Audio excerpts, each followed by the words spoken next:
পরিবারের মধ্যে হঠাৎই কেউ তোমাকে ভুল বুঝে তোমার সাথে কথা বলা বন্ধ করে দিয়েছে, যে কারণে তোমার ভীষণ খারাপ লাগছে। আজকে থেকেই এই 4টি কাজ তুমি করতে শুরু করো। নাম্বার 1, তোমারও যে খারাপ লাগতে পারে এই জিনিসটা তাকে বুঝিয়ে দাও। দেখো, কষ্ট কিন্তু সে তোমাকে দিয়েছে, তুমি নিশ্চয়ই তাকে কষ্ট দিতে যাওনি, তাই এই জিনিসটা তোমার তাকে বোঝানো অত্যন্ত জরুরি। নাম্বার 2, এই যে সে কেন কথা বলছে না, এই প্রশ্ন নিয়ে গোয়েন্দা খেলাটা আজকে থেকেই বন্ধ করে দাও।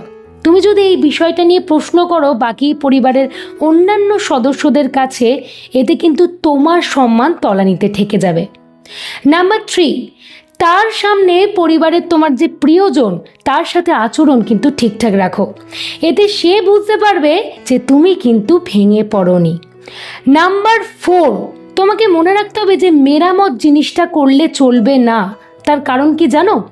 এটা একটা সম্পর্ক, নিশ্চয়ই বাড়ি ঘরদোর নয়, তাই সবটাই তুমি সময়ের ওপর ছেড়ে দাও।